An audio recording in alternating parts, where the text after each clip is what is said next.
No More Heroes is a very special game to me. It was one of the first M-rated games I played that really deserves that rating. Fuckhead! No More Heroes is a straight-up power fantasy, but at the same time, a subversion of it. It has many twists and turns and does not end how players would expect it to. Our main character is Travis Touchdown, an otaku serial killer, murdering people with a lightsaber that he bought off eBay. Moe. Travis is thoroughly pathetic and unlikable, and by extension, you playing this game are that too. It's a giant deconstruction of the typical action game hero. Instead of being this cool, larger-than-life personality, you are a loser, and that's the point. You spend most of the game not killing, but raising money through odd jobs in order to even get to your assassination missions. It doesn't follow a typical level-to-level structure. You have to drive around looking for part-time work in order to pay the bills, train, and buy new gear. You fully inhabit this down-on-his-luck, low-class, impoverished loser, and it works. Particularly because Travis Touchdown is a character who is so eccentric and ridiculous that he becomes fun to watch because you have no idea what he's going to do next. Hey! He's gone! Mr. Sir Henry motherfucker, he just jetted! The gameplay is fairly simple, but satisfying. Unless you have a disability that prevents you from doing so, I recommend playing the game with motion controls. There are some things that a regular controller just can't quite do right. Basically, the core game loop is dishing out combos so you can move into killing blows, which can decimate surrounding enemies. It's not all that basic though. You have a high and low stance with your melee weapon, and you need to pay attention to how your enemy is moving in order to gauge which attack you should use to pass their guard. You can also block and string in some wrestling moves to deal some real punishment. It's a simple but satisfyingly crunchy combat system. A cool thing about the combat system is the slot machine mechanic, where slots roll after every kill. And if you get 3 in a row, you can enter a momentary state called the dark side. These sequences are super silly and really set this game apart from your average button masher. They can range from just being able to attack super fast, to walking around the room in black and white, and pressing buttons to do execution moves on enemies. My favorite is Strawberry on the Shortcake, where Travis's hair turns blonde. You can one-hit kill everything, and the indicator for the killing blow just goes crazy, so you're throwing your controller around like a madman. It's really good. These moments help to even up the pace and give a shot of adrenaline when you're in a tough situation. They also just look really stylish and cool. One thing the game never tells you is how to do one of the core mechanics of the game that you need to beat it. It's called circling around. You press left or right the moment you block an attack, which makes you whip around your enemy, and you go into slow motion, giving you ample opportunity to deal a ton of damage. The game never tells you how to do this, and you kinda need to know about this, because it's basically necessary for boss encounters, especially later in the game. The only blurb about this mechanic was in the original Wii version's manual, so for anyone who didn't have the manual, which is now everyone playing the new Switch version, well, there you go. The knowledge you need to beat the game. On the note of the boss fights, though, they're a real treat. Each fight is a one-on-one duel with an extremely memorable and interesting character, and is often accompanied with some great battle music. You have to read your enemies and gauge carefully what your next attack should be to avoid getting destroyed. It's like a regular encounter with an enemy, but on steroids. It's super tense, and overcoming the next tough battle is one of the most satisfying feelings in the game. In order to conquer those bosses, you'll need to regularly upgrade your weapon and yourself, otherwise you'll find that you're not quite doing enough damage. No More Heroes adds a lot of busy work between each of its missions that you have to do, because killing isn't rewarding, and it shouldn't be. So it becomes this kind of slapstick, comical adventure, where in one moment you've decapitated someone, and then you're punching trees to field coconuts. You brutally cut someone's arm off, and then you're mowing a lawn. You go on a reckless, one-man killing spree, and then you're off finding lost cats. Meow.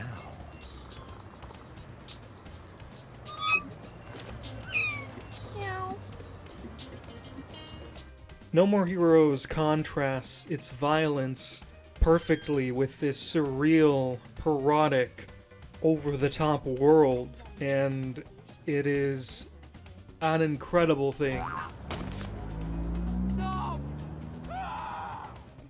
The Switch version is probably the new ideal way to play the game. Not only is it the original Wii version of the game in high definition, but performance issues have been smoothed out, and controls have been adapted to accommodate the new system. The original game had an uncapped frame rate, and it would fluctuate wildly between 60 and 30 frames per second, especially in the game's open world. Now it runs at a solid 60, and the increased average frame rate makes it much easier to react to enemies and drive in the open world. No More Heroes has never felt better to play. It's a very good port. The only problems are that the audio crackles a bit, which is really bad, and it needs to be fixed immediately.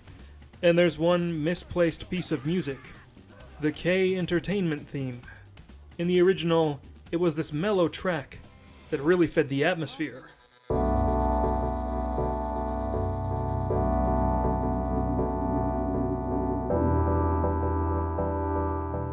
But for some reason, it's one of the part-time job themes now.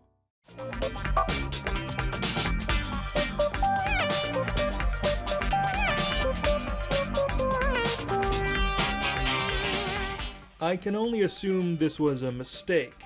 Hopefully they fix that as well. In the end, No More Heroes is still a video game, and despite everything, it's a fun one. Even the banal busy work is fun and really amusing. It's unlike anything else. The sheer disconnect and contrast between the horrible violence and the mundane, everyday activities, along with its subversive main character, makes it a surreal experience that has to be seen to be believed. It's one of my all-time favorites, and it comes highly recommended from me. No More Heroes 2 Desperate Struggle, on the other hand, is a much harder sell. You see, it was not helmed by series creator and Grasshopper manufacturer founder Koichi Suda, who also wrote and directed the first game. As a result, No More Heroes 2 is a distinct departure. The first No More Heroes made a name for itself as this wacky, incredibly violent game, something there was not a lot of on the Wii. So for the sequel, they doubled down on all of that, while dropping the more mundane aspects of the original, which received a lot of criticism from people who didn't quite get it. They also dropped any sense that Travis Touchdown is a loser. They made Travis into a cool action hero in this game, and I don't like that. Everybody deals with grief differently, right? Some people fuck at funerals. I cut off heads. He spouts the most predictable one-liners, and that sense of unease and wonderment from not knowing what he'll do next is completely gone. I kid you not, in a live stream, I jokingly said that Travis was obsessed with honor, as a stereotypical otaku joke. Okay, the gunmen are dead. I can fight honorably now. Oh, big man with his own beam katana. This is an honorable fight between men now. And in the next cutscene, he spouted on about honor. Honorable. I like that in a woman. I've seen a lot in my journey up the ranks. An endless cycle of... I do not know how this game is real. Just like Travis's characterization, the narrative is also not a deconstruction of the average action game anymore, but rather a by-the-numbers revenge plot, which is kinda sad. Although it does still subvert expectations in its finale, so kudos? The writing overall is a lot more melodramatic than before, and lacks the first game's surrealness and darker tone, instead being intensely over-the-top and juvenile, to the point where it doesn't feel like it's in the same universe as the first game.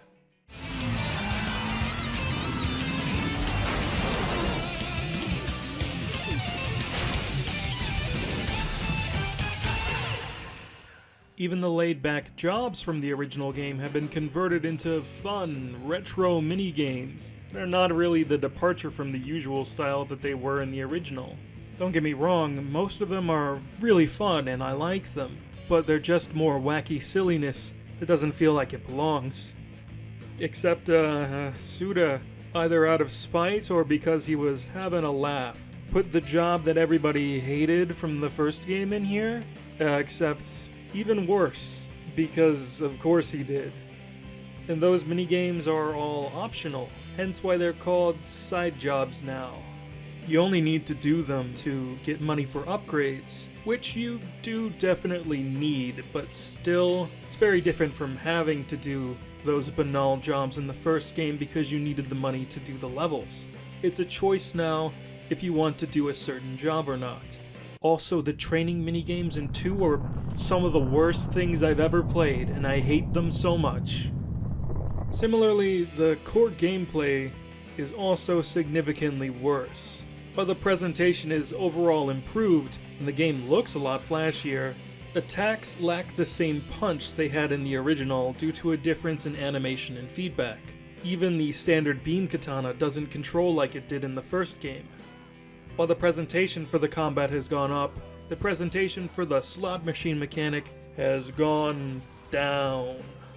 Most dark side abilities look identical now, lacking the visual flair they had in the original game, making it a fairly bland mechanic and not really the kind of standout feature that they were in the first game. Combat in general just feels less considered than before. There's no indicator for whether you're in high or low stance anymore, so it becomes tricky to tell which you're in because the slightest tilt of the controller can change your stance. The combo meter is gone. Later levels are packed to the brim with meat sponge enemies who take forever to kill, which really wears your simplistic moveset thin.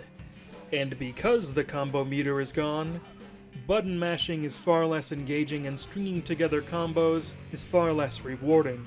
Also in the late stages of the game, there are enemies who can shoot you with machine guns from across the map, instantly stun-locking you. The problems with those two enemy types collide, and make many of the later levels just unsatisfying to play. It's not a very refined experience, far less so than its predecessor despite the obvious increase in budget. The game just feels more slapped together. There are 2 missions in a row, where you play as another character who controls even worse than Travis, feels even worse to play as, and has awkward, stiff platforming. The boss fights on average are also a bit of a disappointment. Opting more for spectacle than an enjoyable and satisfying gameplay experience, a lot of them devolve into just hitting the boss until it's dead with barely a need to really read your opponent's every move. Some of the bosses border on being unfun, and some of them are just bad, like the Ryuji boss fight. The assassins you fight are also not nearly as memorable or interesting as the first game's bosses, which is extremely disappointing, because you can tell they definitely put a considerable amount of effort into the cinematics, but they aren't even as strongly written or directed as the ones from the original. Perhaps the most disappointing thing about No More Heroes 2 is that it abandoned some of the core premise of the first game to simply retcon it so a sequel can happen that follows the same structure as the original. The story these retcons are made in service for, well, is just trying to say the thing that the first game made apparent through theming and gameplay and deliberate design decisions. The fact that killing is bad and not rewarding. Through just having Travis say it out loud several times in cutscenes. He goes through the exact same character development he already went through in the original, again, but worse and more blatant this time. It's very apparent that this game was written by different people. The drop in quality in writing and gameplay is probably because Suda wasn't around all the time to keep those aspects in check. There's also a gratuitous amount of fan service this time. Female designs are on the average far more revealing and overt where they didn't need to be, and you can barely go a single stage without getting interrupted by cleavage. God damn it. It's kinda uncomfortable. The whole game is a lot more risque than its predecessor, which is saying quite a lot because it's not like the first game shied away from having some more raunchy material either. Now, I want to reiterate something here. The first game was incredibly juvenile and gross at points, yes, but it was more at the expense of Travis, making fun of him, and doubling down that he's a big loser. Now, in 2, it's much more in service of him. He's still this creepy weirdo, but now he's a creepy weirdo that the game goes out of its way to show is this legendary heroic figure, and has fangirls, and just treats him like a cool dude anyway. Leaves a bad taste in the mouth. I feel like I'm being overly harsh on this game, and I do like it, so I'll talk about things that I like about it. Melee combat is much improved by having actual combos and wrestling moves that would be fatal always kill your enemy now, instead of having to deal an additional blow to your enemy after you've already suplexed them to the ground.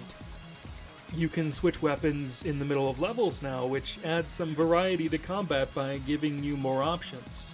The little training minigames that you do with Jean are really funny, and the only minigames in here that really evoke the same feeling as the ones from the first game. The big thing that I like, though, the soundtrack. It's incredible.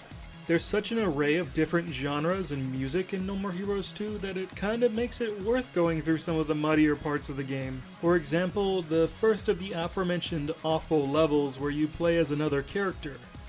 It contains my favorite song in the whole game.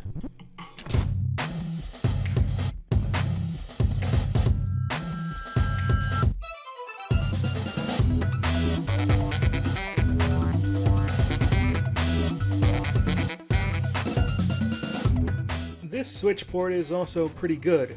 Again, it's probably the ideal way to play the game. I wish they fixed some of the problems I previously discussed, like the lack of a stance indicator. The port also introduces some new problems, like there's this weird issue where a loud noise plays at the end of the FMVs. The game crashed more than once on me, and the audio crackling present in the first game's port is also here. These complaints are small, however, and the whole package is sweetened by the fact that this is the first time this game is in 60 FPS. It feels a whole lot better than it did back when it was locked to 30, and it kinda makes up for the worse feeling combat in a way because it's just so smooth. So, if you liked No More Heroes because of the silliness and the violence and the humor, well, you might still like 2. You might even like it more than the first game. This review is my opinion. I think that should go without saying. I don't think it's a bad game, but I don't think it's great either. It does contain retcons and things that might be necessary to understand games after it, but it's not all that important, and the next game in the series, Travis Strikes Again, kinda goes over some of those already in some expository text. If I had to give a recommendation, if you're interested in these games, or you want to play them to understand No More Heroes 3, I would definitely play No More Heroes and Travis Strikes Again. Don't skip either of those. Yes, the game that you probably think is a spin-off is more important than the game with 2 in the title. Suda 51. If you're still on board after those games, maybe give 2 a shot. It's kinda worth it just for the soundtrack alone. No More Heroes is a transcendental experience, one unlike any other, and it is definitely worth your time. No More Heroes 2: Desperate Struggle is a game that has a 2 and a subtitle. Thank you for watching. If you liked this video, make sure to drop a like and hit the bell to stay up to date with our new videos. Also, consider donating to us on Patreon. I bought these games with my own money, and donating to us can let us do more reviews like this when we don't get review copies. If you like this review, I have 2 more on this channel on Travis Strikes Again and its DLC, which you can find here. What do you think about the No More Heroes games? Excited for No More Heroes 3? Let us know in the comments section below. As always, I hope you have a good day, and always remember to return to the source.